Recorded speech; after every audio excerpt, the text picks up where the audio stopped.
Einen wunderschönen guten Morgen. Ihr hört in Moin, ich bin der Micha. Ja, und es ist Sonntag und ich hoffe, ihr genießt euren Sonntag. Ich sitze hier mit Kaffee, hier der Beweis, hier ist meine Kaffeetasse. Und ich habe heute noch einen langen Tag vor mir. Ich muss eine Menge Artikel schreiben und brauche deshalb viel Koffein bis heute Abend. Aber trotzdem ist hier so ein bisschen Sonntagsstimmung. Und Sonntagsstimmung ist perfekt für Interviews. Die sende ich eigentlich immer ganz gerne am Sonntag, weil wir alle so ein bisschen in so einer etwas bequemen Sitzposition vielleicht sind und entspannt Gesprächen zuhören können. Und da ist das heutige Interview geradezu perfekt für. Denn ich habe mit der Produzentin von Hellsinger, Metal Hellsinger gesprochen. Shila heißt sie. Und falls ihr euch erinnert, das ist das Ego-Shooter-Spiel, was sehr, sehr stark an Metal-Musik gebunden war. Also wo ihr so eine Dämonin spielt und diese Dämonin muss im Takt der Musik andere Dämonen besiegen. Und das war ein ziemlich cooles Spiel. Also Manu und ich haben das besprochen vor einigen Wochen. Wir fanden das beide ziemlich geil und das war auch für mich oder ist für mich eins der größten Highlights dieses Jahr. Und ich habe dann mich sehr gefreut, dass das Gespräch zustande gekommen ist. Dieses Spiel ist, glaube ich, so ein bisschen untergegangen. Und was jetzt auch kein Wunder ist, weil ja wirklich die ganze Zeit am laufenden Band wirklich hervorragende Spiele erscheinen. Und vielleicht hilft dieses Interview ein bisschen, dieses Spiel nochmal so ein bisschen in das Zentrum eurer Aufmerksamkeit zu rücken. Aber davon abgesehen, also selbst wenn ihr damit nichts anfangen könnt, also wenn ihr sagt, ach, Hellsinger interessiert mich eigentlich nicht so sehr, bleibt am Ball, weil wir sind ein bisschen abgeschwiffen. Ihr seht ja an der Zeit, das ganze Gespräch geht 90 Minuten und wir reden jetzt nicht nur ausschließlich über das Spiel, wir reden auch ein bisschen über Horrorspiele im Allgemeinen und tatsächlich auch über einige politische Themen. Da will ich jetzt nicht so viel vorwegnehmen, aber das Gespräch hat auf jeden Fall einige interessante Wendungen genommen und deswegen finde ich halt auch, dass es über dieses Spiel hinaus durchaus auch einen Wert für Leute hat, die vielleicht jetzt nicht so sehr an Metal Hellsinger interessiert sind. Also bleibt auf jeden Fall am Ball. Ja, wie gesagt, perfekter Sonntagscast, also lehnt euch zurück. Ich freue mich selbstverständlich über Feedback und wenig überraschend, das Gespräch ist auf Englisch. Ich hoffe, aber das seid ihr ja mittlerweile auch von mir gewohnt, dass die meisten Gespräche auch auf Englisch stattfinden. Jo, ja, dann wünsche ich euch viel Spaß. Entspannt euch noch ein bisschen. Hoffentlich habt ihr Kaffee und Tee oder irgendwas anderes, was gemütlich ist. Und dann wünsche ich euch viel Freude beim Gespräch. Tschüss. And good morning, Shida. Thank you very much for your time. Good morning. Thank you so much. It's great to be here. Yeah, super nice. So, quick introduction for the listeners of this podcast and maybe people who will watch the video version of this later. So, yeah, Yoshida, you're one of the producers of the game Metal Hellsinger. And we recently talked about this game in our podcast, and I was one of the people who said this is one of my top 5, top 10, top 10, top 5, at least one of my favorite games this year because I really, really enjoyed it. I think it has a super unique game idea and you really put it off. And this is why I'm super excited talking to you because this was clearly a passion project and I want to hear more about the development of it and so on and what brought you to this idea. But before I keep on babbling, maybe can you give us a quick introduction about yourself? Yeah, for sure. So I'm Shila Vikström. I'm the executive producer for Metal Hellsinger. Mm-hmm. And I've been working in games for 7 years. I've always been with the Outsiders team. So I haven't been anywhere else, although I've been working in tech before. And I used to work as an art director and photographer. And my heart was always in games, though. Even as a child, I used to play games with my brothers and my dad. So my fondest memories growing up were playing Turok with my dad. And my brothers weren't allowed to play, even though they were older than me. But my mom had this idea that, well, this violence isn't going to, she's a girl, so violence is going to affect her the same way. She's not going to go out there and knife people. She was wrong. No, I'm kidding. Anyway, so I swear I haven't. So that's my fondest memories and would also play a lot of Mario Party. And that's why I am the undefeated champion of Mario Party, because it was difficult. It was hell, literally. My brothers were so good. So if anyone wants to challenge me, let me know. And then I grew up on a lot of Final Fantasy and a lot of Resident Evil and a lot of Silent Hill.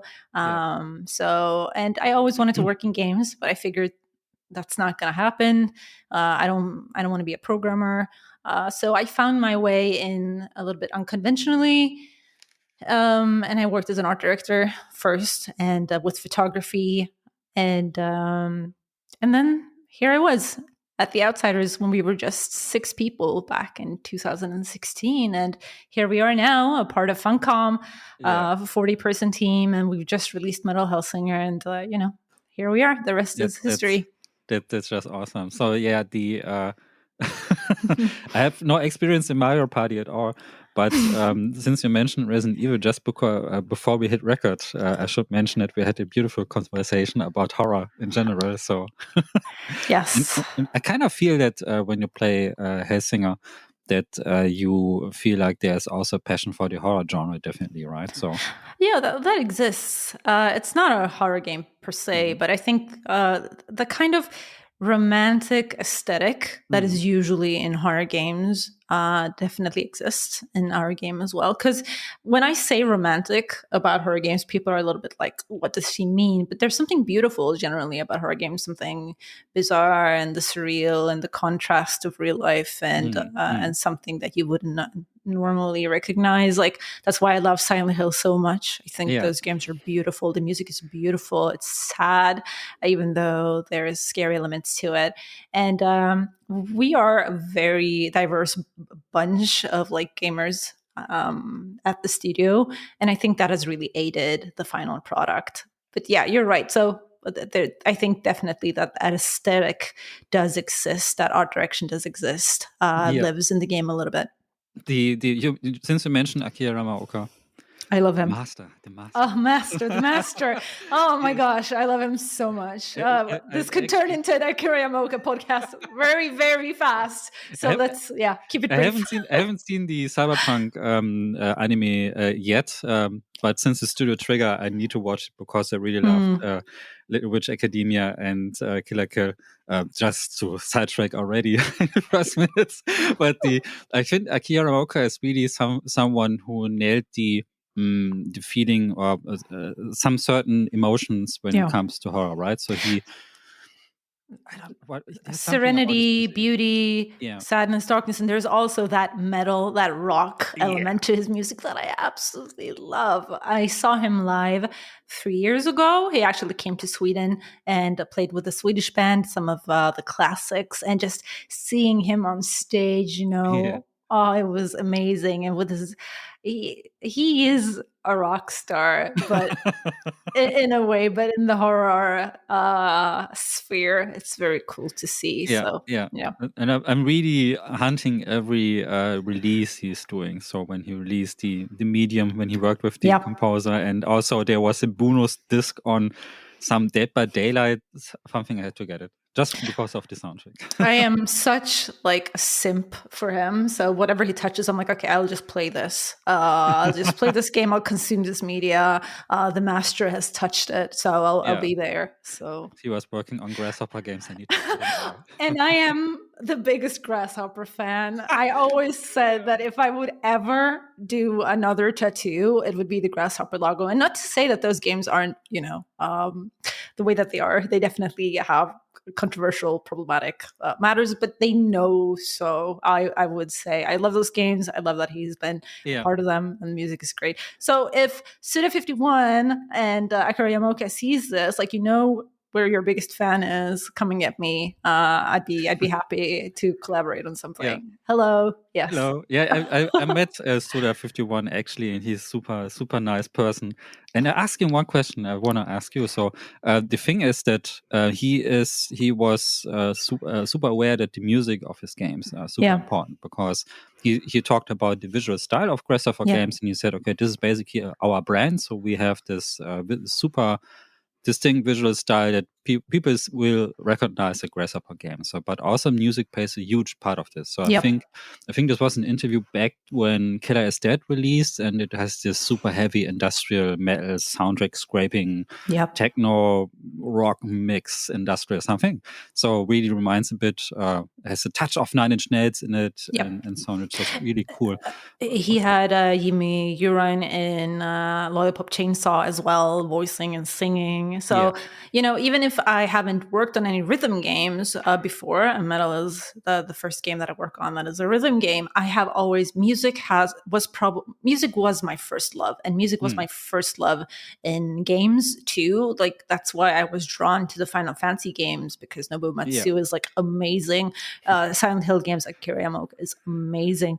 So, and they would, feature big artists and stuff. And I remember I would put those songs on my MP3, and it was I think the first dream I had, if I could work with anything I wanted. Sure, I wanted to work in games, but it was a very specific dream, which was like, I would love to sing in a video game one day. So that hasn't happened yet. Maybe it will never happen, but I think I kind of got a little bit best of the both worlds. I got to work on a music game that had great artists in it and beautiful music. And it's something that I was always very passionate about, even as a child, playing video games. That was my first love in games. I think so. You might agree. Music really is it's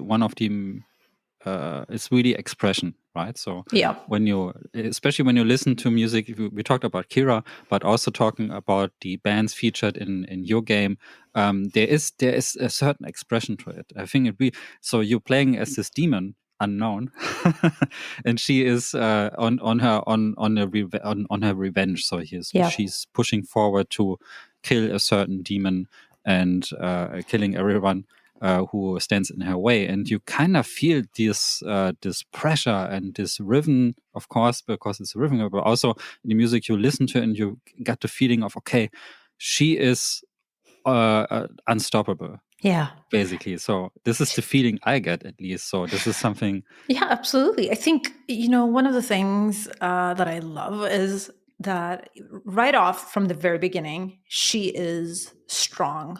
So, of course, you can unlock boons, sigils, stuff that does increase your score and does increase your power, but it's not really any experience that you're gaining. You're not really leveling up your character like that. So right off from the very first start, she is super strong. She's a strong character that you're not leveling up in any sense. She's already there, strong, experienced, and she's going to get what she wants. And that's one of the things that I absolutely love about the Unknown as a character. There's the skull. I forgot his name. Paz. Paz. And I think I got a feeling I kind of identify with him a bit. Because really? Yeah. He has a voice, and he gets basically picked up by her. So he's just laying around, and he was like, even if we don't use words, we kind of understand each other, right? So we have music, and when you look closely, he kind of has this earphone design, which is really, really cute. And I was like, actually, it has demons and hell and all these horrific creatures and stuff, but at the same time, the relationship between the skull and this demon is kind of sweet. And one, I don't want to spoil anything for people who has been watching this, and then we'll play the game. But I think, from the very beginning, in the tutorial even, you could be hinted a little bit that this, there's a relationship there, some kind. There's an affection, and in the way that he just expresses himself, I think it's evident too that there is an affection there, and I love that. There is, I think the story is, even if it's not a romantic story in this, I mean, it's not a romance game, but there's definitely those elements in there, which I appreciate, actually, because it doesn't exist in these type of games generally. That's so action focused, but there is that in there. And if you pay attention to the songs as well throughout each of the levels, you'll find bits of the story and things that also tend to this narrative, which I love. So but I think this is something that really comes. Paz is really it's really the link to everything, to me at least. I think of course he has a voice, and he narrates the story, and he has this cool narration style, kind of like a cowboy, like an old cowboy sitting in a saloon. I'm gonna tell you the story of my quest, and this has a really certain charm to it. But at the same time, he links the kind of the monster word with the human word. So he basically humanizes a lot of the stuff in the story, for me at least. And this kind of worked pretty well. I wasn't expecting this at all, to be honest. I was like, okay, maybe it's a music game, has a very basic premise, and that's it. But it leans more towards games like Space Channel 5 or No Straight Roads, where there actually is a word and a story behind everything. And I really loved it. It's really cool. He does. He is definitely has this cowboy style, as you mentioned, is inspired by, if you've seen The Big Lebowski, and I think people who've paid attention can see that parallel as well. Both me and the creative director are big fans of that movie, and the narrator as well, Sam Elliott. I love him. So Sam, if you see this, anyway, I'm just going to stop doing that.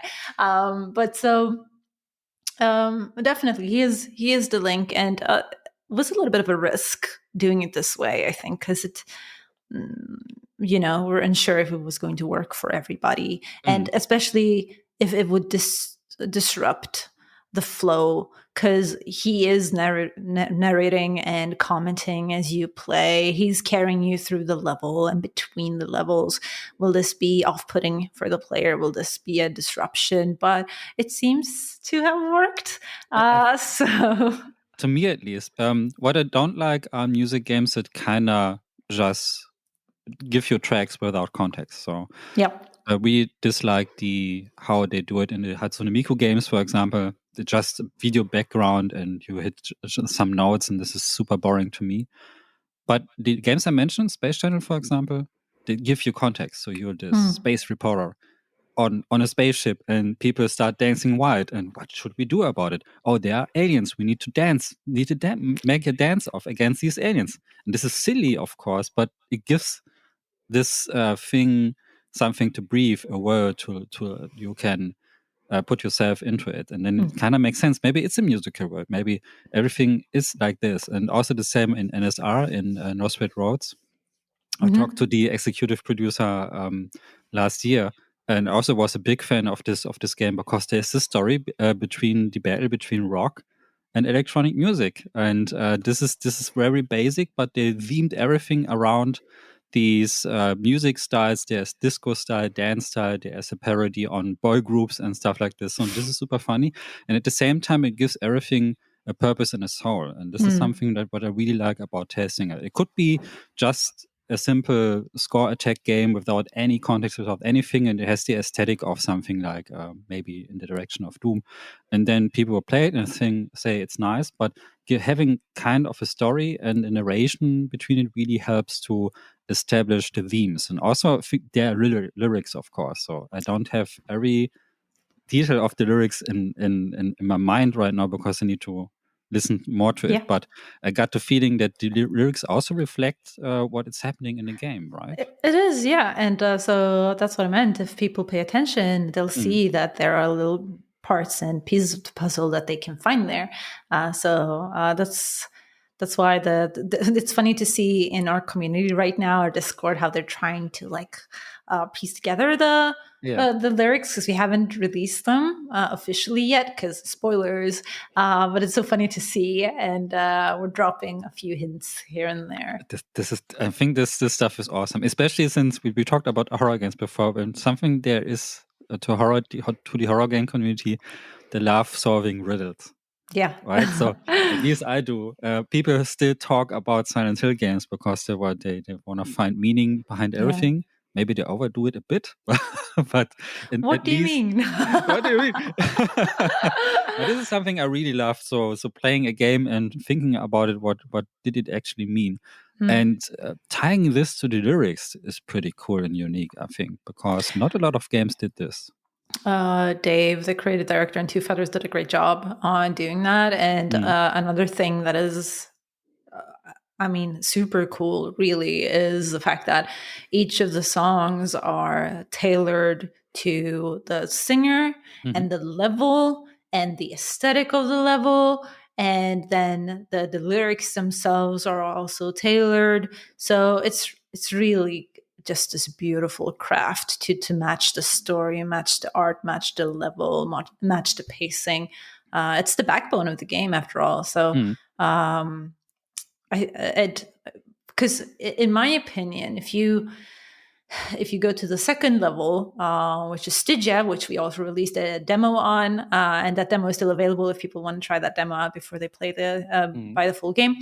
That song with Alyssa from Arch Enemy, I think it really matches the aesthetic of the level. It's not just the lyrics, but also the vibes of the song really matches the aesthetic of the level. And so I think Two Feathers, the composers of the game, has done an amazing job tying everything together.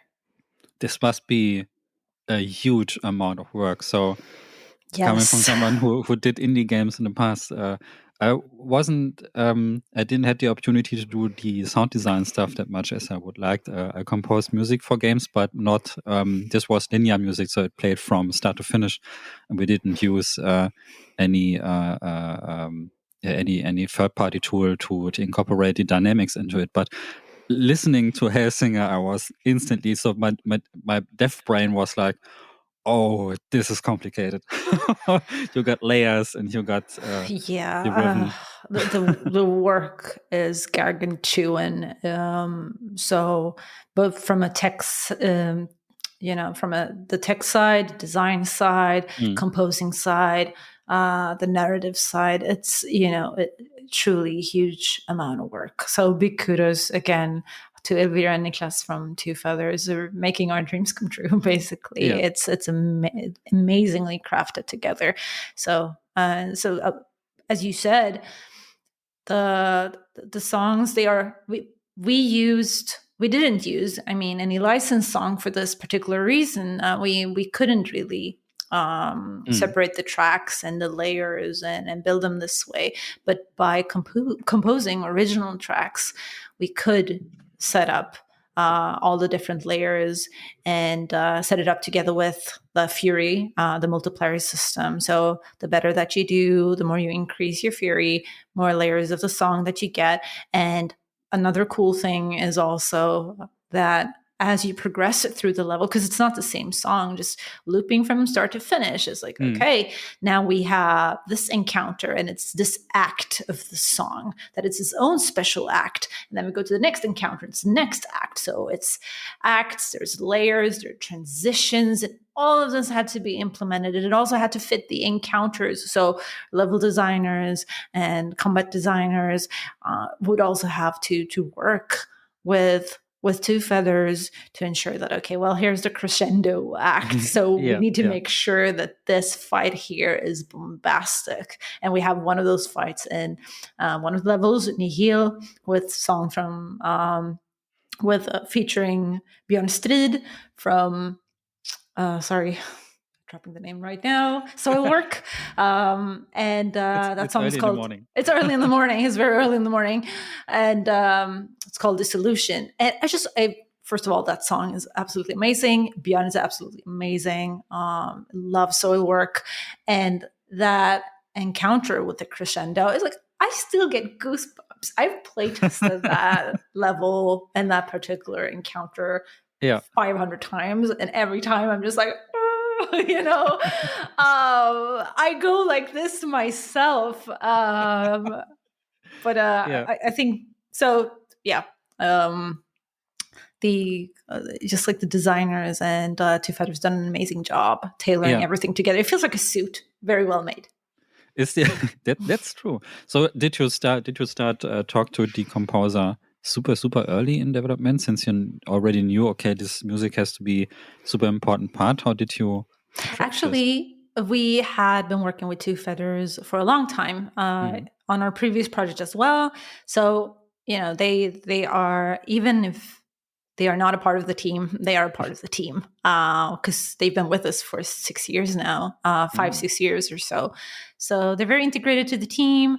So and they themselves used to be in a metal band, actually. Cool. Yeah. But metal is not all that they do. They are super versatile. They do a bunch of stuff. But, they do definitely have metal in their veins.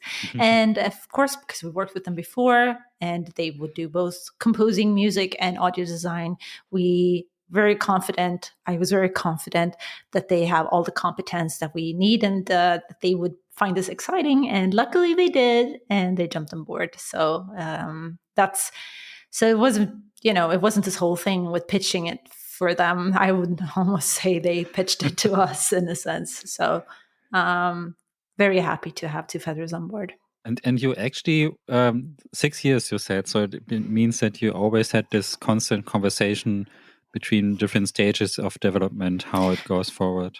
So on metal, we've only worked on it for 3 years. But we've had another project that we worked on that unfortunately we had to move away from. But so this concept is something that Dave had always had in the back of his mind. Yeah. So it's not something that he just recently thought of. It's something that he carried with him, and he was looking for the right moment. And the right moment did find itself there from 3 years ago, and then it happened. Cool.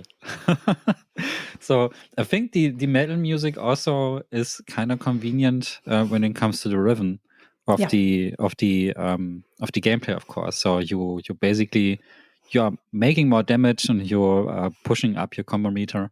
I'm sorry, this is the sunlight in my face. I can see that. Yes. It's like me. I'm bleached out on the side. Yes, so I'm super sorry. It looks super weird. If listeners don't see this, but actually I have a huge ray of sunlight in my face, but it's right. It's very artistic, if you ask me. It looks... to me, it looks weird. Okay, so the thing is that the rhythm part actually, it kind of works really well. So of course, there a lot of music games stick to electronic music because it has this very, most of the cases has really a beat or a rhythm to it that is easily distinguishable from other parts of the song, and you can hear it. And I was kind of surprised how well it worked for metal. So the other musical genres, classic, for example, or I don't know, hip hop or something, where it's kind of difficult to get into the rhythm sometimes, or even jazz. Though I already saw that on Steam, there are people put in a jazz mod on your game. Amazing, yeah. Amazing, yeah. But how about the rhythm? So is this something? Was this the metal rhythm? Is this something that really helped you creating the gameplay systems, or is this just a happy accident that it fits together so well? So that was a long question. So I think I'll go back to the very beginning of the concept, and the concept itself was metal. The elevator pitch was. And I might be quoting it slightly wrong, but the core idea of the elevator pitch was like, you should feel like you're playing through a metal album. So metal came first. The fact that it was going to be metal and everything should feel metal, from the music to the world to the character, that came absolutely first. And we have a shooter pedigree as a studio. People have been working, at DICE and Battlefield, Killzone, and Payday. So there's a shooter pedigree in the studio. Mm-hmm. So we knew that that's something that we can take and we can build on, because that's our strengths. Because rhythm was the risk.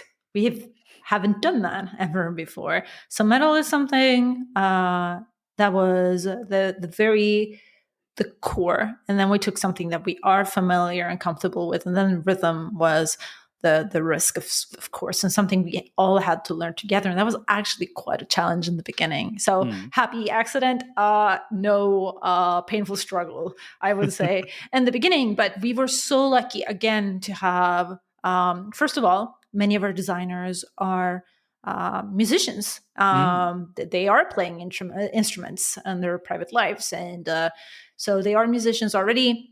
And Two Feathers are obviously musicians, and they taught us a lot. They gave us a language, and our designers as well. They gave us language and helped us align and revolve around this. And then, of course, it was hard, and you had to align this with the technology as well, and make sure that worked. And actually, we had a very certain beat that we had to adhere to, otherwise everything would break. Yeah. So, but we managed to find a way, and so definitely not have accident. And I would say, you said metal lends itself very well to rhythm, you said. And it's funny you said that because I don't think I necessarily agree. I think for me, metal and jazz are very similar in the way that, it can be super complicated depending on what you listen to. If you listen to progressive metal, for instance, like math rock, then, you're in hell, literally. You're right. Yeah. So, but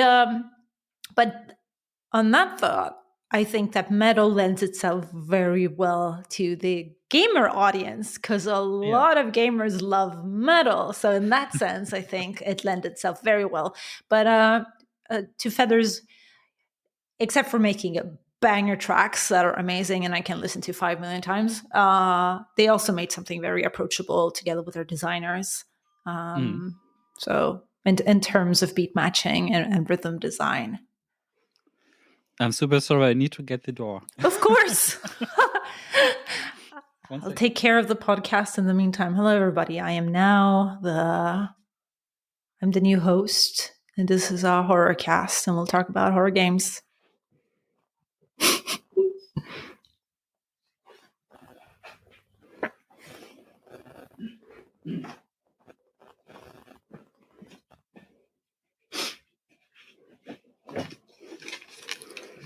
I'm sorry. This is I'm alone right now, and this is the post man, and I need to open the door. Don't worry. I edit this out later on. But this is the thing in home office, right? So need to get. It's fine. While you were away, I introduced myself as the new host of this cast, and I also turned it into a horror cast. So I just took your job for those 3 seconds that you were away. Amazing. Yeah, but I think you're right. So especially when it comes to rock music, I think there's genres like math rock. Yes. For example, which is like the most complicated thing I ever heard. And hardcore as well. And hardcore isn't, I don't think it's as common in the US, but definitely in Scandinavia, which is also, super, because it has its roots in punk, which can be super complicated as well. And I think I was wrong when I said that electronic music also lends to clear rhythms. Thinking about drum bass, for example. Yeah. Or also some dubstep artists are really mixing up the speed and BPM in the middle of the song. So I guess these cannot be. This is forget what I said. It's fine. I think. Yeah. I think it's an interesting point to make because I really had to think about it myself. So I think it's a thing when thinking about music games in the past, when I think most of it sticks to electronic, but it's also very distinct genres of electronic music, like dance music and maybe even trance and stuff like this. And but thinking about some of the games, they also I think I have more trouble with the jazzier parts. In Space Channel, for example, there are some parts where you like during a drum battle against another drummer, and it's like all the time.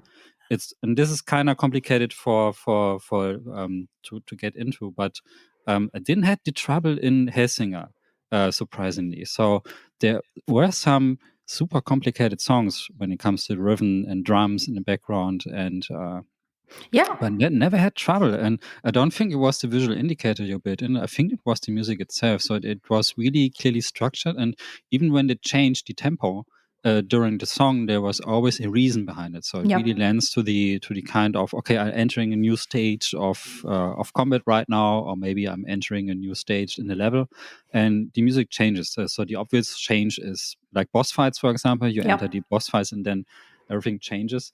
And I think it really, really works really well. I think once you get into the flow, it really feels like the soundtrack of like a playable metal soundtrack you said earlier. It's like this, you kind of get into the narration and the story of it. So even the gameplay itself is kind of a narration. What is happening on screen, the combat itself really is a narration to the song, basically. So for sure. So the structure kind of makes sense. You get the idea. Maybe you should be the ambassador for Metal Hellsinger. But so that's correct. It is very structured in a way. And again, hats off to Feathers and our designers. They did a great job with that and making it approachable for people perhaps that have a hard time with rhythm generally. And we have the rhythm indicator, as you said, and it's funny because some do really find that it assists them, but some are like, no, if I look at this, I'll get lost. So if you have a problem playing and getting in the flow, probably, just listen to the music, try and get into the flow organically and be one. And that was the whole goal. I remember when we talked about the concept in the very beginning, and one of the hypotheses were, can we make the player feel like they're going into a flow state? Yeah. And when that happened, we knew that we had succeeded and that it would be fun. You totally succeeded. It's the flow game of the year, maybe. So this is super cool. So I love the state of getting into the flow in this kind of shooter games, especially. So there are, I don't know if this is actually an official term of this, but there are these kind of skill shooters. Yeah. Things like Bulletstorm, for example, or obviously the Doom games, the recent ones, and there are other ones as well. Maybe Shadow Warrior 3 and stuff. And they always have this. When you get into the gameplay, they kind of give you the more abilities and more skills, the better you play. So there's always this common meter rising up, but the better you play, the more you get into this flow state. You kind of feel like John Wick, maybe. Yes, I think that's going on a comparison. rampage. And the difference to Hellsinger is really that the music really accompanies this. So this is something. This is the next stage, right? So you had kind of something similar to Doom. A bit also has this dynamic music in the background, but there was not the rhythm aspect to it. So I'm just shooting when it fits, right? So my shooting was not tied to the rhythm, and this was really the next step. Maybe secretly I was thinking about, what if Doom would actually be a music game or has a music mod? And this is basically what I think about Hellsinger. Yeah, and it's funny that you'd say that. There are a bunch of interviews with Dave, the creative director, where he talks about how this concept was born. And if I recall correctly, it was basically him playing Doom and listening to Bleed by Meshuggah, and naturally getting into this, shooting on beat flow. And it was like, how cool wouldn't it be to do something like that? I remember he told me that he was envisioning sort of the same thing as you would see in GTA. You're driving down the beach and there's this cool track coming on and you're just, going on a killing spree to the beat. And so you're not wrong. That's how the concept was birthed by him. But also these weapons in shooter games also have a rhythm to it, right? So I think the obvious one, and this is one of the first weapons to give to player, is the shotgun. Yeah. The shotgun also has this boom chuck chuck rhythm to it. So, and it just makes sense. So I'm wondering why it took so long till someone actually did this kind of game. So because when you're playing Doom or any other game with this kind of, you always have this rhythm of reloading, warming up, and so on. Even if you have things like, I don't know, they're getting guns in the game or even rocket launchers, they always take a certain amount of time till they reload and you can shoot again. And there's always this rhythm to it. So, and it's so obvious thinking about it. So we have like 30 years of first-person shooters and nobody thought about mixing it with music. There are, I think, there are a couple of things out there that are similar. I think the idea has been floating around, and there are certain, versions of the vision. BPM, I think. That was one of them, and there are a couple more. So I think this is something definitely that has existed out there and has been played around with, and different executions.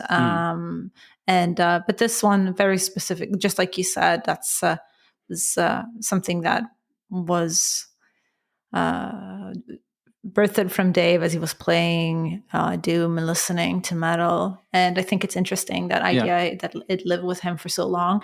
And the shotgun, as you said, there's a very conscious decision with us introducing the shotgun as one of the first weapons, because that is a weapon that everybody recognizes. A shotgun, I would say, like, it's the weapon of video games, the shotgun.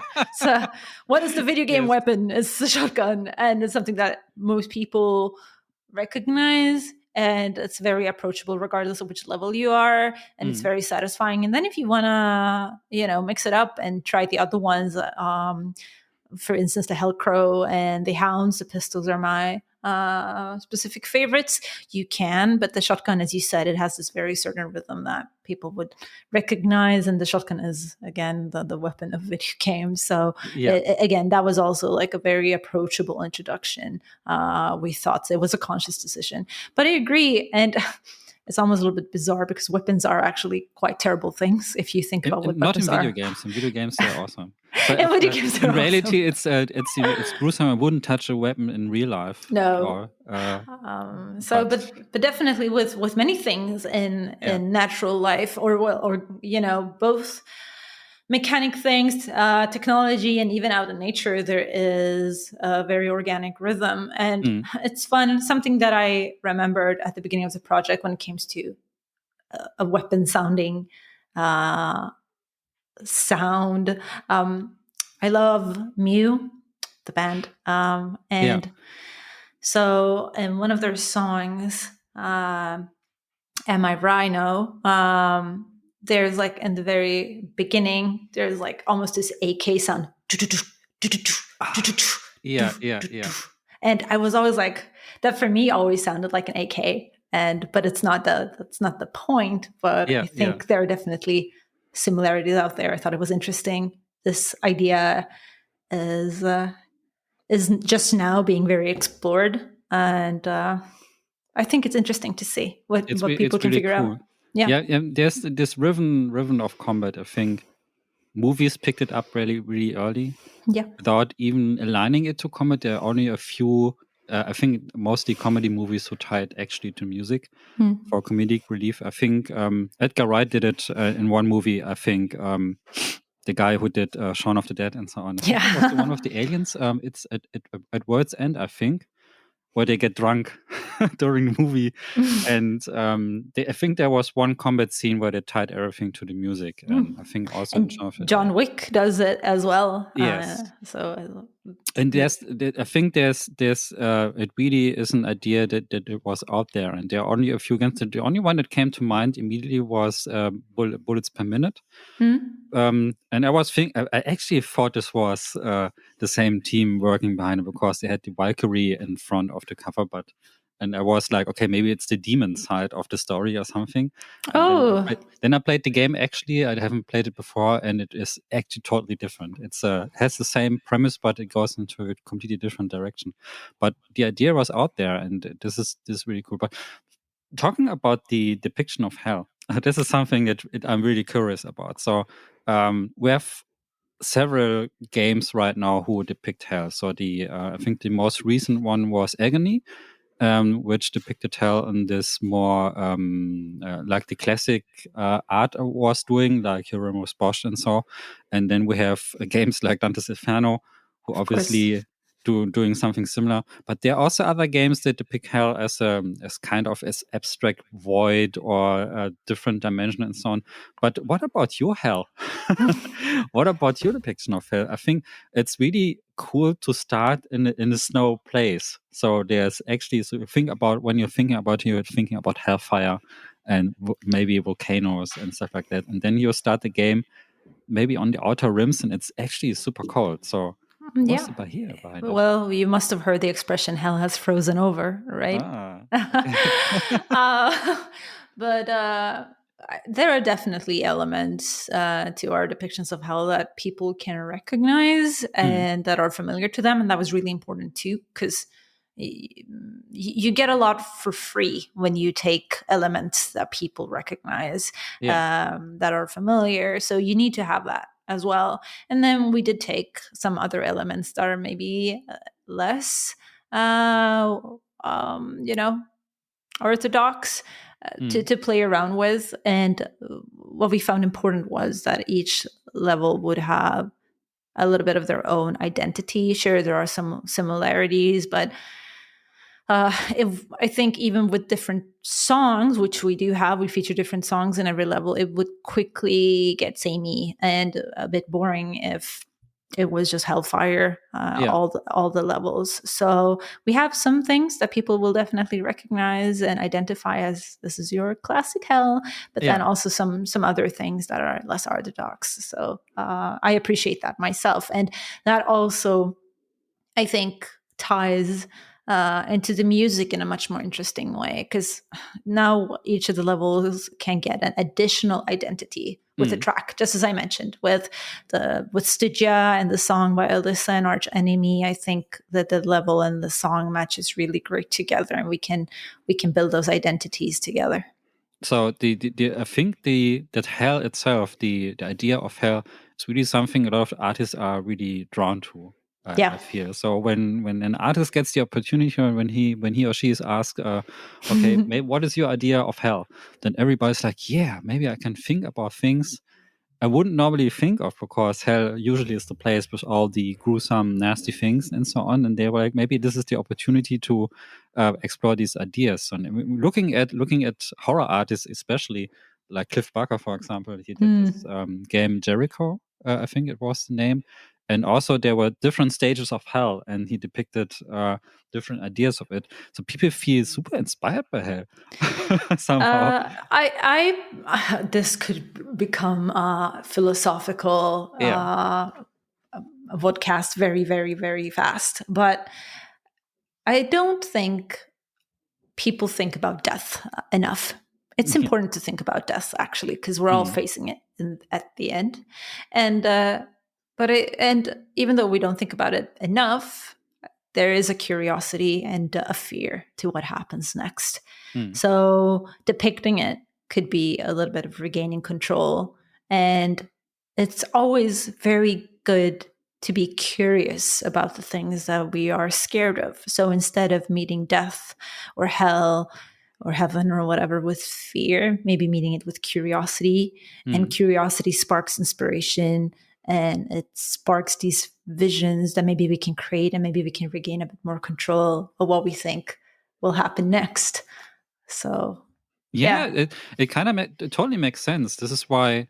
So we talked about horror games before, yes. and I feel like we're super passionate about horror games. But this is the reason I actually like horror games, and it's not about. Of course, it's fun to have the gory stuff and have games like Dead Space. It's fun, but I think games that make you think about your own existence and what it actually means to confront. So it's a comfortable way to confront fears, like being. I'm, for example, super afraid of being underwater. Underwater games. I did a German translation on Narcosis. It's an underwater game where trapped in a dive suit, and you cannot leave the dive suit, and you have to constantly gain oxygen to live, and it's to do really slow moving through this dark deep sea. It's a nightmare. I'm super honored to just do the translation on it, but it's super specific. But this game taught me, okay, I will never go diving, maybe. Or maybe you will, because you're exposing yourself to your fear. Abzu, for instance, I love that game, but I had the same problem. It was beautiful, and I loved it. But I had the same thing. You can't really drown in that game, but it was still scary to me. Also, Soma, for example, Soma was exceptional with the underwater stuff. A little spoiler for people who haven't played it, but it's revealed mid in the game that you're actually underwater, or early in the beginning, or even games that are not really horror, like Subnautica, for example. It's actually just a survival game, and doesn't. But it has the scariest underwater scenes ever. I'll tell you something that might make you laugh. In Assassin's Creed Black Flag, you do some of these missions underwater. So you go down like in a barrel, and you have to go distances. And it was just like, I remember I was in the barrel, and there are sharks and there's stuff. And I'm probably more afraid than I've ever been in any horror game by walking around in this barrel at the bottom of the sea. So I think that it's interesting to tie back to what we talked about before we hit record, that it doesn't have to be the gory stuff or the monsters or the ghouls in order to be scared. It can be you're in this barrel underwater trying to find treasure. That was definitely enough to make me super scared. And this is the thing that fascinates me about horror games, and I think this also ties to what you said earlier. I think it's philosophical, but I think it's the reason why we are really into horror games and why they fascinate us, because they show us when we play a game, we learn something about ourselves, basically. So maybe there's also other cool aspects about it, but this is one of the reasons. So when playing Silent Hill, I was actually thinking a lot about existence and relationships and what it means to have healthy relationships, what happens to people in the past and stuff like this. And this is really something almost every Silent Hill game tackled in a way. Even the Western ones kinda did it, even if not that elegant, but it did try to. And this is something to think about. And the also other horror games, like I mentioned Soma before, Soma is super philosophical. It's a philosophy game, 100%. 100%. But this is, it ties into horror, and it works as a horror game alone just to scare you. But at the same time, when you are scared, you are willing to think about things that are not obvious in everyday life. Which is good. Opening kind of a door into your soul, because through this horror aspect, kind of difficult to explain. You know what I mean? Yeah, no, but for sure, it's a type of exposure, and I think that's why a lot of people are drawn to horror movies in general, to explore those things that maybe you normally would not. How do I feel about this? Reflect about this. And some people just like slasher stuff. That too, those people exist. But I agree with you, and what you said about Silent Hill games is totally true. They've always been about, I think, honestly, in my opinion, those are games about relationship. It's about life, existence, and the horror is secondary. So that's why, for me, Silent Hill are very romantic games in that sense. And that's why the music, I mean, the music really carries that vibe too. It's so beautiful. It's sad. It's these beautiful ballads and these beautiful rock anthems about love. I grew up listening to Mary Elizabeth McGlynn singing these Silent Hill songs over and over and over again. I know them by heart. And for me, those are songs about love. And they were in some of the most scary horror games of all time. So I think also music really is one aspect that's super important when it comes to horror games, and also narration games with narration at all in general. So for myself, I buy a lot of soundtracks for games. So one of my favorite composers, Olivier de Rivière. I hope I don't butcher his name, but he's the guy who did the music on the Plague Tale, for example, and Remember Me, and so on. And he I see the poster back there. Yeah, I see it. Here, this one. Right. Yeah, exactly. I saw it. Music is gorgeous there, and same thing. You have Transistor there as well. Yeah, beautiful this is music. Bound. This is Bound. With the ballet dancer. This is Remember Me. This is obviously Samus. Yep. This is Samus, who's that?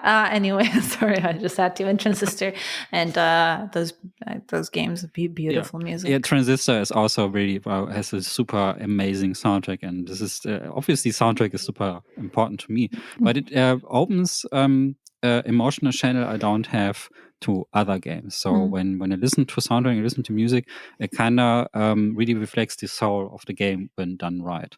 So this is something that Akira Naoka is doing beautifully in the games he works on, but also when I listen to music from Olivia de Rivière or something, then I get the feeling, okay, these are people who really try to reflect what the game is about in their music. So listen to it, and there you can always imagine what's happening in the game without even playing the game. I think this is a super strength, and people kind of underestimate music. So there is a certain group of people who buy the soundtrack instantly, like me, and listen to it even before playing the game. But others are like, yeah, it exists. I might listen to a podcast instead. No, but I absolutely agree with you, and that's what we did as well was metal and the songs. It's important that they tied together everything, and there's a story in there, and it's the backbone of everything, as I said, and I personally feel like we really succeeded with that. With some of the games that you mentioned, some of those examples, and it's hard to do, but if you do it, then it becomes very beautiful. It becomes this picture And then you can listen to it separately, and you see all of the pictures, even though maybe you're not holding the controller and playing the game per se. And I hope that really happens to people who have played our game and listen to the music. Also makes the music, the soundtrack itself, an art form by itself, right? So it's just not accompanying gameplay or something. It's really, it works on its own. So listening to the metal soundtrack, of course, you basically, it's just like if you bought an album. Yeah. So listening to the bonus track, so the tracks actually get unlocked in the game when you play the levels, and this is something I did. Yeah, I do. And then you can listen in a music player and the extras that we did, so that people can actually enjoy the song separately. Then I realized, okay, this is basically a metal album that could be released among other metal albums and would really work as its own separate thing, basically. And I think this is super important. And also, it really music is obviously super important for several things. So also for expressing emotions, but also about telling people what is actually happening right now, maybe in the world, maybe. Yeah. So for political stuff, it's super important. There's a lot of musicians who put in everything they experience right now in difficult times. We have a lot of difficult times right now, sadly. But people put this into music. So maybe because there is maybe some kind of oppression in their country, maybe they don't have any other way. They cannot go to the press and talk about stuff. Maybe they need to express these emotions in an artistic way, put it into pictures, put it into music and something like this. And I think music is super important for several reasons. It's just not something running in the background. Can be, of course, but maybe when you're in an elevator or something. But at the same time, music is so important that it's really powerful. It's so expressive. My singing is a personal passion that I've always had myself, and it's the outmost. A lot of people would argue that video games are the outmost expression of personal expression and creativity. But for me, personally, it's music. It's singing. It's a really powerful tool, because even if you don't, no one is. People are not on the same emotional level, but I think music can make that happen. Yes. So even if we are on very different opinions and emotional levels, we are naturally, because we all have different experiences. Maybe someone's been going through war. Maybe someone has lived in a democracy. Someone has not lived in a democracy. Maybe someone has experienced some kind of trauma. And it's hard to talk about things on an even playing field and level with each other. So in that sense, we can all be very emotionally distant from each other. But I think music is this tool that can tie us all together, and we can instantly feel a connection. Yeah. And that makes music super, super powerful. And, you talked about maybe some can't express themselves in a safe way by going to the press. So maybe they would express themselves through song. And that's exactly what happened in Iran right now. With Shervin Hajipour, who's singing Baraye, and it moved me. I'm Iranian myself, and over 40 million people have heard that song. And that song, in simple 2 minutes, unites everyone about what's going on there right now. In 2 minutes, everyone, regardless of what you feel about Iran or what's going on, or if you have any prior knowledge of what's going on in that country right now, you understand by listening to those 2 minutes, and it will connect you and connect us all to try and help. It really breaks language barriers. Yeah, I think so. Even if the person isn't singing in the language you understand, you can still feel something in the voice of the singer. Yeah. And also, of course, of how the music is played and so on. And I think music is a universal language. It is. Regardless of the language that is actually used for the lyrics itself. So there is this core feeling to something everybody does understand. So And Imagine. it's not just being sad. It's just the expression of sadness or the expression even other emotions. You can depict just from a human voice if it's vibrating a bit, if there's a certain pitch. Absolutely. Lyrics are secondary, honestly. Yeah. That's why people enjoy going to the opera. So, Mm. like, people go to the opera, and, like, how much do you actually understand of what they're singing up there? Probably not much. But it's just the emotion of the singer. So, of course, lyrics will also play a part. I'm not saying they're not important, but I think, at least my personal opinion is, it's secondary Yeah. to the experience. Of course, it gives us additional layer to the understanding and the context. I think it helps, but music itself is super powerful by itself. And there's nothing wrong about just music for entertainment, of course. So having music just to have fun and to dance and so on. This is Yeah. also very important. This is expression of life. Expression. Right. So if you're listening to happy music and having fun and so on, this is also expression of you're just glad to be alive. And this is also kind of an emotion. So people tend to say, yeah, this party music is just for party and people are just, and I'm like, no, they're enjoying themselves. Yeah. So maybe the lyrics are super silly. Maybe the music isn't super complicated and structured in a way that you say it's super sophisticated or something, but it's an expression of life. So having this fun party music is also something people are happy to be alive and to have this, are grateful to have this time, and they express this with maybe a little bit silly, stupid party music. At the same time, it is really this tool. So we talked about, I'm not a hip hopper myself, but my colleague at Moin, this podcast here, is a huge hip hop fan. And he also states, yeah, there's this silly hip hop music about status symbols and stuff like this. He doesn't like this music at all. But there's also, but hip hop actually was born from political standpoints and also from repression. That people wanted to express themselves and talk about problems they have on the streets, and nobody was listening to them. And they found a way to express themselves through this kind of music. And there was this is a very heavily music based, and also the kind of rhythm that goes in the background was because of the limitations they had. So they didn't have access to a lot of musical instruments and stuff. They sampled stuff and also took this thing. So even music that gets transformed into something more party like and fun-ish also has most of the time and originated into in something more serious. So there's always a serious tone to it. So it's the same for metal. So there's metal that's more expressive. There's metal. There's more fun. You can have baby metal.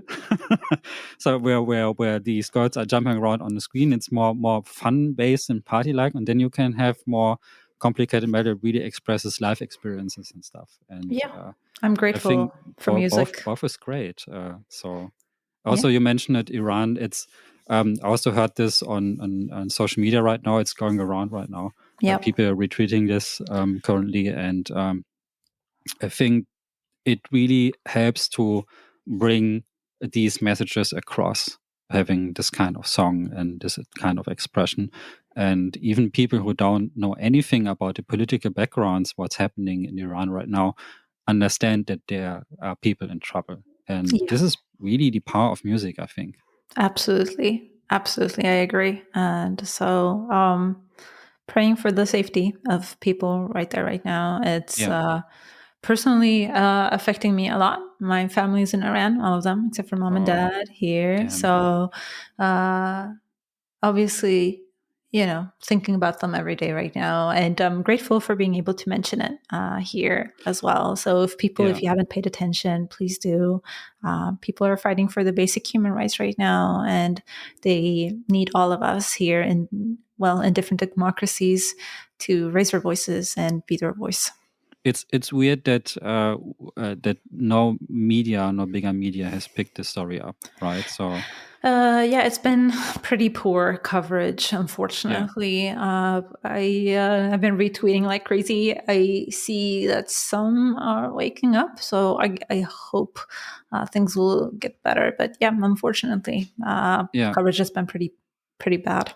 Yeah. So it's weird that we talk about this in a game podcast, but I think it's super important. So yeah. Definitely. So I think, anyone listening to this, like if you can educate yourself, if you care about basic human rights, definitely there are things that you can do. And you can retweet, you can share information on what's going on in Iran. And I sure would appreciate it. I'm an Iranian girl. So, and I care deeply. And to tie this back to video games, like one of my cousins, he loves video games, but video games are sanctioned in Iran, so they are not legal. And whenever I've been talking to him on the phone, because he knows, I'm the oldest cousin, I'm working games, I'm an executive producer. I have so much freedom here. I have green hair, piercings, I've got tattoos, I'm making games. I'm queer. Like I've been able to choose all this. And my littlest cousin, he can't even play video games, and he's asking me, how can I work in games? What should I do? And there's absolutely nothing that I can tell him. There's nothing I can do. And so, minimally, I would like for my cousins to be able to experience the same things I could do as a child. So freely, I'm able to work with what I absolutely love, and I want that for my family too. The sad thing really is that young people in Iran, they have smartphones. They have They do. access They to. see everything. They see everything that we do. They see They see everything. everything from democratic countries and so on. They see everything, and they don't have access to it. So they're basically just doom scrolling through everything. They are. That's exactly what their lives are. They are doom scrolling day in, day out. And I mean, this regime has been going on for 40 years, and the people who are dying right now are the same age as you and me, the 80s kids, 90s kids, and they've been having smartphones as long as we have, and they're just in their homes. Even if they're not behind bars, they are actually imprisoned because there's nothing they can do. They see my cousins, they see on my Instagram everything that I do. I work in games, and the exciting things I get to do, and I get to travel. I was on Gamescom recently, and they can't have any of that. And of course they're happy for me, but at the same time just like doom scrolling day in, day out. And that's why they've had enough now, because imagine, even if you're not behind bars, you are actually imprisoned because you're just doom scrolling all day, and you know what life you could lead, but you're not given access to it. I think there's something people, even a lot of our listeners right now, really don't recognize, that we have a lot of freedom. We really living in in countries where it's we're really privileged when it comes to this. So we're super lucky, and there are so many people out there who these thing we can do is share information about how they're doing and what then there needs to be changed. Of course, nobody expects you to travel to Iran and do something on Please vacation. don't. Yeah. But the thing is, sharing information is the least thing you can do. So you can. This is something. This is some. This is information really is extremely powerful, and this is don't use social media for, I don't know, tweeting stuff nobody's interested in. Like I ate spaghetti this morning. Nobody's interested in this. I mean, I do a lot of shit posting myself. Shit posting was the word I was I looking do for. a bunch of shit posting, but also when we can help people out, we should try and attempt to do that. We should just two raise our buttons, voices. right? It's just two buttons, right? It's just retweet and like, but it really helps to give awareness to something that's happening in a country. And there are so many countries in this world with problems. It's really difficult. Maybe the media doesn't pick it up because they don't see it sounds cruel, but from their perspective, it isn't relevant enough or something. Which is, but the more people tweet about it, the more people share the information, there is no way around it for them. That's exactly what's going to happen. Exactly. So the more people retweet and share this information, in the end, news outlets will have to pick it up. And the reason I think Western media isn't picking it up is because there's a very complicated relationship with Iran that has been formed that is not the choice of the people. So, and that puts the West in a difficult position. But, human lives are on the line. It's worth being uncomfortable for. It's worth having to deal with difficulty for. So, and, I noticed when I shared, I've been sharing a bunch of political stuff on my Twitter, notice how like followers were dropping off. And I think it's uncomfortable that we have to see these things, and everyone can't do everything, but we can all do something. And this is probably the only thing that you can do for Iran, sharing things of that's going on. So if that's the smallest thing that we could do, we should. One of my biggest dreams is that my cousins will be able to play Metal Hellsinger, and I hope they can do that one day. I think you have a certain exposure. So there are certain people who like your game, and you have a certain amount of followers, and this is kind of gives you the opportunity and the responsibility to share information. So I think it totally fits, and it's totally okay to share stuff that's important to you, because this is basically your power, right? So you have a huge Twitter account. I don't. Okay, but at least a few thousand. I haven't looked it up, but you have more followers than me and most other people, I guess. So sharing something really does help, I hope. And this is, I think, yes, of course, it's for some people, it's uncomfortable to read about these things, but at the same time, I don't think that people can keep up the illusion that games are not political. This is the ongoing discussion we have for years right now. So people don't want to have political games, but especially if you look at European and more Asian games, they're super political all the time. And looking at games, and I think in the future there will be more games that tie their experience they had in their own country, their own crises they had, into the game, into the narration, maybe into the gameplay and so on. This is something we will see. Yeah. So thinking about the people who experience the Ukrainian war right now, it's impossible for them not to work with this experience. And like you said, games are art. So there are different artists working on these projects. There are musicians, there are gameplay artists, there are visual artists and stuff, animators and so on. These are all artists, and they kind of want to put all their life experiences into something they work on. This is things what artists do, right? So we get influence from the outside world, we kind of work with that, and then some art comes out of it. And I think the idea that games are not political at all, they don't have to deal with a certain political topic right from the first page, but hidden between the lines, in the negative space, there's always something.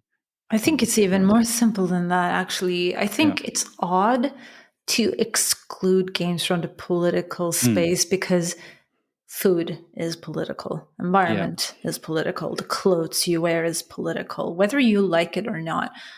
Everything is political because it's all a circle. And depending on the food you buy or the clothes you buy, or if we think about the environment, the choices that we make to each other in how we treat each other, it's all really political. So it would be so weird to just exclude games out of that sense, because games are made by humans. So just by that fact, they are political. Whether I am depicting an actual ongoing war or not, just the fact that it takes a certain amount of energy to make a game, I'm talking just like electricity here, that ties into politics, because it ties into sustainability.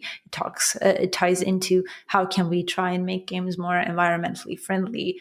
Hello, it's political. I'm not even going into the topics of the game. I'm just talking about the natural resources it takes to make them. So we cannot really exclude games. And then there are more tied in personal matters, such as the people working behind the games, or the actual topics that we decide to pursue. Or in our sense, in Metal Hellsinger, the beautiful cutscenes that we have were made by Room 8, which is a Ukrainian-founded studio. And it quickly became very personal. It already affects everybody. It was personal, but suddenly these people have been working on this amazing art we have in the game. Their lives are in danger, and I think it affected us all. So games are definitely political. Yeah. Also thinking about the hardware. So the computers and game consoles they need chips and all other parts, and these are also tied to economics, for example, and also tied to world events. So people who wanted to buy a graphics card, for example, in the past weeks, they had a lot of trouble. And this also ties to the environment, because a lot of people use it for mining. So if people like it or not, the development of games and also the consuming games is tied to everything that has to do with politics and so on. So, and the fact that I just mentioned that video games are sanctioned in Iran, so they are not even allowed to play video games legally. Yes, Iran, and also there's taxes on video game consoles. I think in Brazil they have the problem that PlayStation 5 is worth a fortune because the taxes are so high. Everything is tied to politics somehow. So whether it's taxes, whether it's just finance based, or whether it's more than that, like the privilege of having the opportunity to play a game actually. Yeah. So people take this for granted, especially in the Western European countries. They're like, yeah, we have games everywhere. So what's so special about it?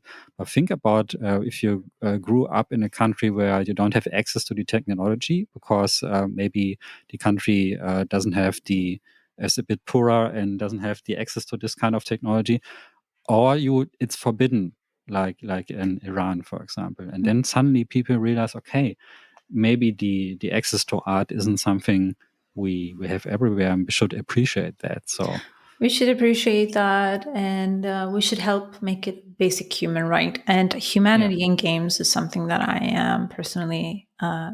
That's what I care about. That's my passion. So I want us to create games with humanity. I want us to have a human approach to games in general. So I hope we can all do our part in taking responsibility, because we're making entertainment that heals, that actually heals us in many ways, and brings joy and serenity and helps us move through things. And I think it should be accessible to all if we can. Yeah. So, I mean, metal is about a demon fighting other demons. It's literally fighting demons. It's like, to what's regain more her healthy? voice. What's more healthy than fighting demons? What's more healthy than fighting demons? Thinking about it, it could be what these demons represent. We talked about Scientist before. Could be everything. So, to her, these demons have, to the unknown, this demon have a certain meaning and purpose, maybe, and it's her fight to go against it. And this can be something super personal, maybe. Yeah. Maybe these demons, they have kind of a meaning. When people can fill in the blanks, so maybe the demons have a different interpretation of this and so on, and even into something that is just entertainment in Marx, it's still is an expression, at least especially for indie devs. So you're working on like 3 or 4 years on a game, so you take so much time. Most people don't realize it, and when I talk to people about game dev, they're like, yeah, it takes so much time. It takes so much time. It's so difficult. Making games is the hardest thing I've ever done. And kudos to my team. The team is absolutely amazing. I enjoy working with them so much every day. They are super intelligent, and games is basically just a bunch of problems and learnings until you figure out what it's supposed to be in the end. That's all games are. And the fact that you are resilient enough to do that every day for 2, 3, 4, or 7 years until there's an end product there that's both functional and fun. Why do we do this voluntarily? Sometimes I ask myself, but it's worth it, because I think most people who work with games anyway have been given something by games, and there's this urge to give it back. So, for me, it's my memories with my dad, my late dad, and my brothers, and the memories I had as a kid. Summer mornings where I would wake up and I would have a little sandwich ready for myself, and I would turn on Final Fantasy, and it would be everything in that moment, and how rich it made me. And there's always been this urge to give this back, and I think that's why we put ourselves through so much pain to make games at the end of the day. Do you think that the indie space of indie games in general goes into the right direction when it comes to personal experiences? So, at least from my point of view, there are a lot of interesting games that weren't present before because we got more access to development tools, for example, and so on. So got access to Unity and Unreal, basically for free. It's not really free, so I have to, of course, give away the share later on. But you can start for free. You can start at your home if you like. You can self-educate your stuff and so on. And really brings up a lot of interesting games with personal experiences. So is this something you recognize too, that there are a lot of even solo devs that who try to make something and the stories feel way more personal right now? I think that's a hard question. I'm going through the entire library of games I've played throughout my whole life. I think personal stories have always been there in more subtle and more aggressive ways, but now we dare to be more open about topics that generally wouldn't be as accepted before, because people are being vocal about wanting those experiences. So perhaps that's why we see or we perceive that stories are more personal now. Yeah. That's what I think. Especially when looking around in social media, there are so many aspiring indie devs that are like, yeah, I'm working on a game since 2 or 3 years, and this is from my personal experience, and this is always very interesting. Sometimes they are just motivated by something, maybe they are into a certain aesthetic or so, but I think this is super exciting. Yeah, music, it's the same thing. I think, people, when they make music, they have personal stories they want to tell. Same thing with games, same thing with food. It's a way of self-expression, but now we are tapping into territory that maybe wasn't so accepted before. And that makes it much more interesting. I think so too. Yeah. Sheila. Yes. Thank you so much. I'm running out of questions right now. No worries. But I'm super, super happy that we talked about that we also talked about the political aspects. Even people didn't expect it, right? So they opened this interview. It started with demon slaying, and then horror games. gets into horror games and gets into more serious topics. But I think that really explains why people are still putting all their time and passion into games. It's a lot of person. It's also the same for me. It actually game dev was a beautiful experience, but also not a healthy experience for me.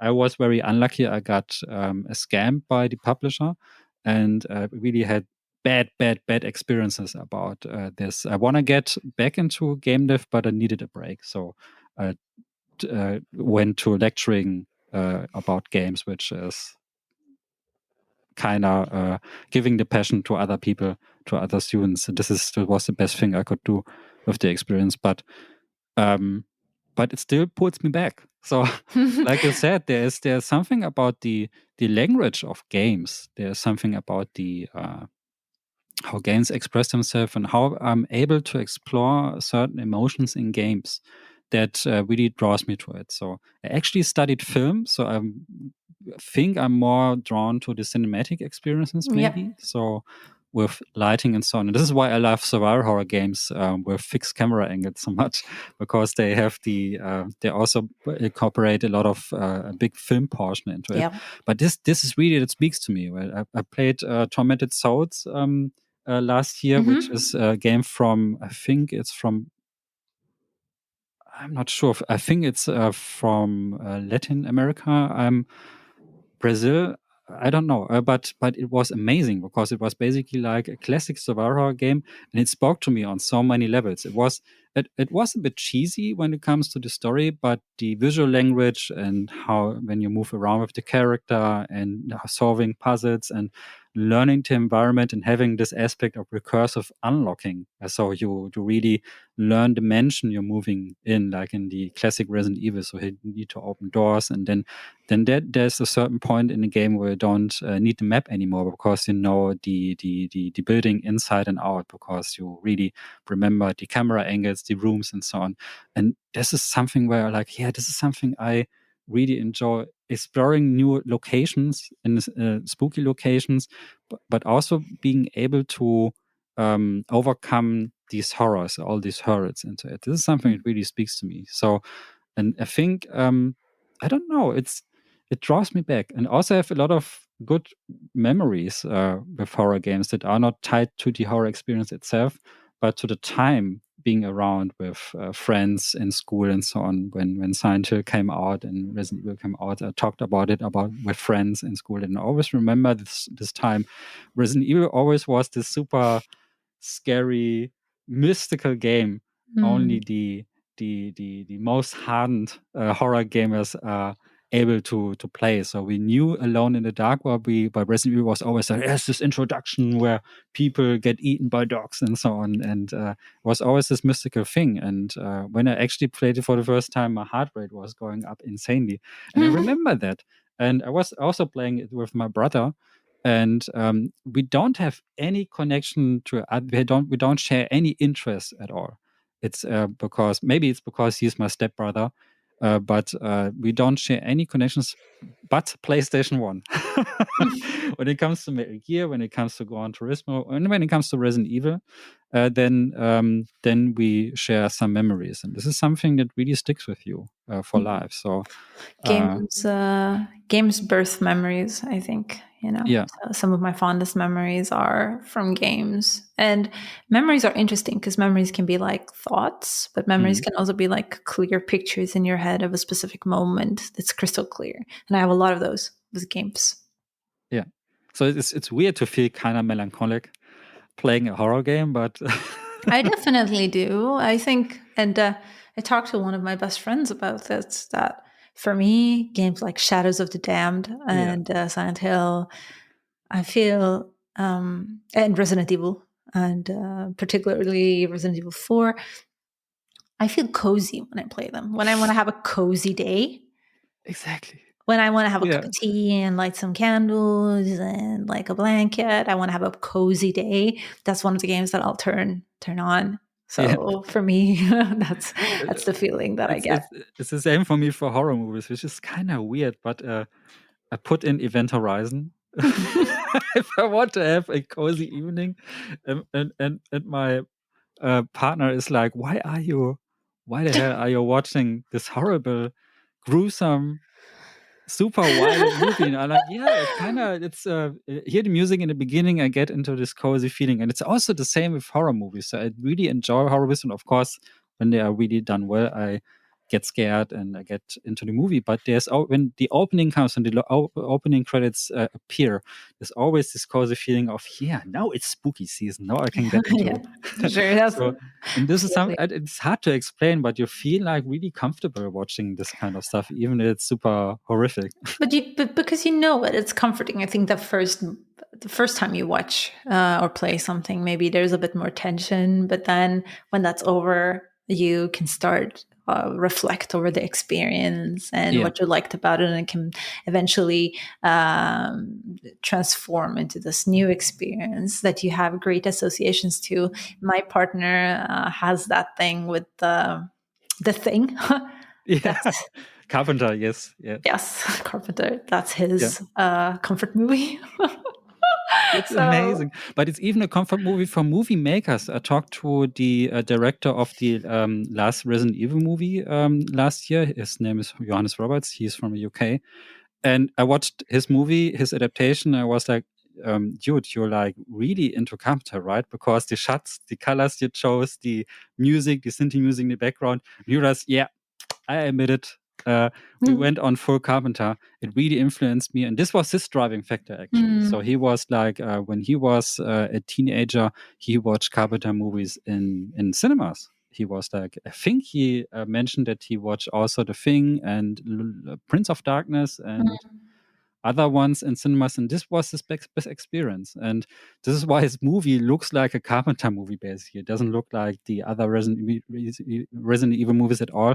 It's a totally different style, and it was super influenced. Then I watched other movies by Johannes Roberts, and I was like, this guy got heavily influenced by Carpenter. And this was his driving force. He was really going back into this, remembering these things, and he's really happy about people who recognize the resemblance. He's yeah. like super happy about it. He's not blunt about it. He's not like, oh, I create my own style. He is directly said, no, Carpenter is basically the guy I'm making my movies. Model my movies after because it influenced me so much. This is basically the visual language I learned, and this is something beautiful, right? So if I agree. A lot of yeah. people will diminish when things are not 100% unique, and unique, whatever that means. I think that's wrong. Another one of my best friends said something that I thought was so smart, which was like, why wouldn't I want to have more of the thing that I enjoy? And I was like, yes, you're right. So I don't care if I get Devil May Cry 3 50 times because I enjoy Devil May Cry 3. So if you make another 50 Devil May Cry 3 copies out there with different directors, I will enjoy, and I will not go, why didn't you attempt to throw in your own style in this? Why are you copying the original thing in art direction and gameplay? I'm like, no, thank you for doing more of what I love. So there's nothing wrong with that. And so I mean, I think it's great if people have a director or a musician or something that they love. I mean, they can't copy the style anyway, but if they attempt to express something in the same realm, in the same school of that, why not? There are people out there that will thank you and will be so grateful because that means they'll have more of the thing that they love. I'm really a fan of new interpretations of something I'm familiar with. So I really like, of course, I like the similarities. This is something I enjoy. Like you said, I want to have more of this. But I'm happy if a new creative team tackles something I already know. Yeah. So there's, again, we're circling back to Silent Hill, but there's always this huge discussion about maybe the upcoming Silent Hill games and who should do it and so on. People are so thirsty for more Silent Hill. And I'm like, and really, I'm like, people always, some people are super hardcore about the classic Silent Hill games from Team Silent, the Japanese ones, and then they say like, everything after that, the Western ones, they are not really Silent Hill titles. And I like, no. I actually disagree. They're different, of course, because they have a different cultural impact. And I don't say that they are better or worse than the others. They're just different, and they give a different perspective on a topic we already know of. So it has the basic idea, Silent Hill and the town and personal stuff and so on. And there's a team from the UK, there's a team from the US, and they have different experiences and they have different things that kind of move them, and they incorporated it into a Silent Hill theme. And some of them doesn't speak to you. So for me personally, it was Homecoming. It didn't speak to me at all, even if I liked some aspects of the game. But there are other games that work surprisingly well. So I think the Shattered Memories, the remake of from Sam Barlow, the guy who is doing this cool movie games right now. I think Immortal was released a few days ago, and he also did Her Story. This was a game I really enjoyed, and this is a totally different spin on the classic Silent Hill with totally different things, but it works really well. And why do I want to see this mix up, this kind of remixing things, bring a new perspective into something I'm familiar with? This is really nice, and this is something Ronnis Roberts did with his movie. So he mixed Resident Evil, which is more the silly side of survival horror, if you think about it. So it's more about the zombies and stuff and so on. I think the instance and action and so on, and mix it with a classical style, and something completely new turned out. So no game is like the movie at all. And this is cool because now we see a variation of something we haven't seen before. If I like the variation, is definitely on another page, and people will discuss this till the end of time. But I think it's cool that someone took his or her own spin on something, which I really, really like. And this is something I really want to see in the future, especially when it comes to other horror games. I would be happy if another team takes the premise of Silent Hill and turns it to something we haven't seen before, but it still feels familiar in the core, right? So the core needs to stay the same because it's a Silent Hill game. But I think it's always a remix, kind of. I think it's a beautiful thing when it comes to art. Yeah, for sure. And to actually loop us back to the studio DNA of The Outsiders and Dave's vision and everything he does is actually taking a familiar perspective, but then twisting it, putting it on the other side. So in this case, like you're a demon, or you would be a monster, or you would be, it's a remix on the stereotypes, on the narratives that we are familiar of, and that is really another core aspect of our studio.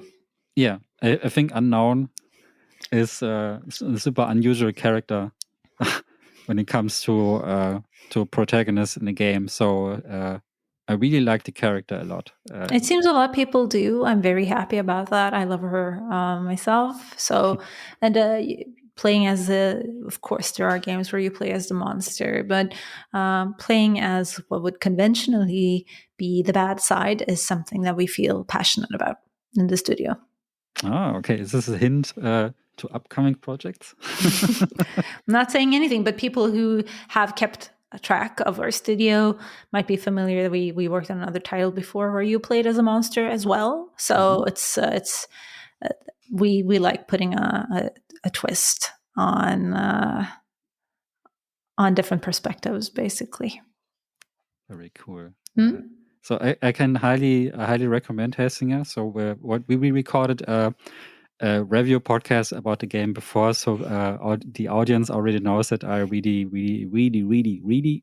enjoyed the game.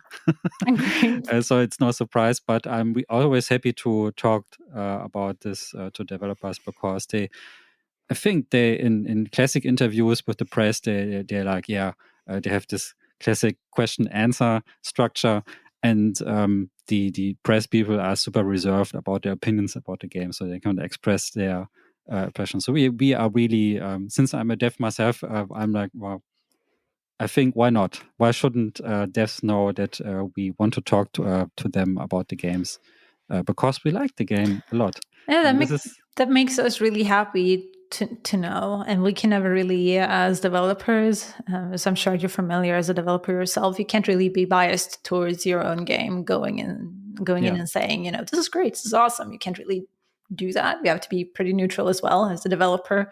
But it's fun coming into interviews with people who you know that they enjoy your game, your product that you've made. It's definitely a joy. We don't get that interaction so much, so I appreciate that for sure, and I'm very happy that you've spoken highly about Hellsinger previously.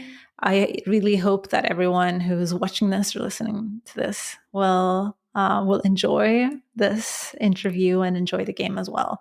And I also want to say, if anyone out there still feels a little bit on the fence about Hellsinger still, just because maybe metal isn't your thing, metal music, we do have a free demo out there, and both on Steam and PlayStation 5 and Xbox Series S and X. Definitely give it a try and see what you think. We've tried to make one of the things that I was really hoping for was that we would get this would be a gateway drug to metal for some people who are, not very familiar with the genre or a bit on the fence. So if you're on the fence for Metal Hellsinger, there's a demo out there. I hope you enjoyed this interview, and I hope you'll enjoy the game if you haven't played it yet. Yeah, very cool. So people know I'm super vocal about music games of a certain kind. I mentioned No Straight Roads before, and Space Channel. These are two of my favorite games. I think Hellsinger gets right into the same place. This is really cool. I thank you very much Thank for this you. interview. This is Thank great. you. This is Thank you really for fun. your time. Also, really was a joy talking to you about all these sidetrack things here. And please, people, if you have the time, please educate yourself about what's happening in Iran right now. Ending on a more serious note right now, I think that's important. Just spread the word. Look for the tags. I will put some tags below this blog post in the podcast, so you can you can basically educate yourself. It's a complicated history, but please take the time to look into it. I know people feel like super depressed right now because we had the pandemic and there's in Europe there's the Ukrainian war and we have the energy crisis and so on. And to read about another topic is also depressing. Might be hurting a bit, but it still is important. So I think that prioritizing humanity is the way forward, and in numbers we have power. So if we can at least educate ourselves when we have the energy. I know that not everybody has the energy, neither do I. Even if this is deeply personal, I have to sometimes take a step back. But the more we know about our history and things that are coming in the future, the more we can stand together as one. And really, information is power. So using social media in a more meaningful way is the way to go here. So just make sure always check your sources. A reminder. This is the thing I'm always telling my students when we do lecturing about journalist stuff, and I'm always like, you have to put in sources, otherwise you don't have proof, and always check your sources and so on. So you know this stuff from the last American president. Already forgot his name, Trump. And he shared a lot of stuff that wasn't true. Don't do the same. Just check your sources and stuff. But I think if you educate yourself, then you quickly learn to distinguish between the correct sources and the ones that are just doing propaganda. Yeah, for sure. Thank you so much. Shila. This was great, and I would love. I love coming here, and I'm so happy to meet someone who's passionate about the game. Yeah. And this was really fun. And this almost became a horror episode. That was fun as well. Thank you so much for everything. If you want to talk about horror games in the future in general, or it's other topic we touched upon today, just give me a heads up. Then you're always welcome. Maybe we can do a horror-focused episode. This almost became that. I feel as if I'm going to get scolded by the PR team. I hope not. But I'd be happy to come back and talk about some more games. You can bring the other producer and creative artists. People who are passionate about horror games are super, super welcome here. For sure. Okay, so cool. Thank you very much. Thank you. And, see you. See you.